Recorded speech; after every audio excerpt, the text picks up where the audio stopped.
प्रातः काल का पवित्र समय था। एक छोटा सा गांव, मंदिर की घंटियों की मधुर ध्वनि और मंदिर के बाहर ध्यान मग्न होकर बैठा एक नन्हा बालक। वह बालक थे बाल हनुमान। वे शांत मन से श्री राम का नाम जप रहे थे। उनके चेहरे पर मासूमियत थी और हृदय में गहरी भक्ति।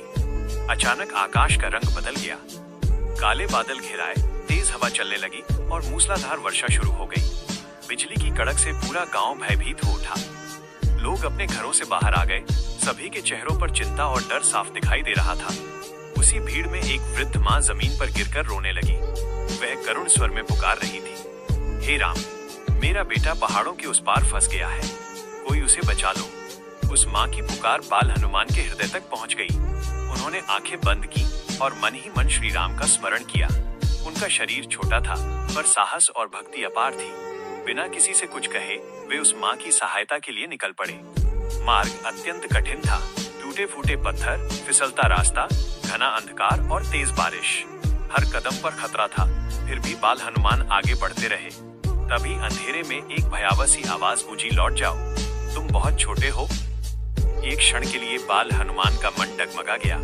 वे फिसलकर जमीन पर गिर पड़े। घुटनों में पीड़ा हुई, आंखों से आंसू बहने लगे। उन्होंने कांपती आवाज में कहा, हे प्रभु राम, क्या मैं सच में कमजोर हूँ? क्या मैं किसी की सहायता नहीं कर सकता?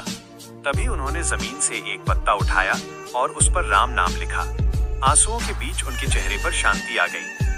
उन्होंने दृढ़ स्वर में कहा, मैं छोटा हो सकता हूँ पर मेरी भक्ति छोटी नहीं है। उसी क्षण बाल हनुमान के चारों ओर एक दिव्य प्रकाश फैलने लगा। भय समाप्त हो गया। भक्ति ने शक्ति का रूप धारण कर लिया। वे पुनः खड़े हुए और पूरे साहस के साथ आगे बढ़े।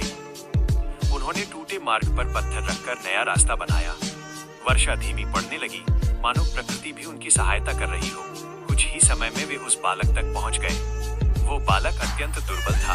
उसकी सांसें बहुत धीमी चल रही थीं। ये देखकर बाल हनुमान का हृदय भर आया।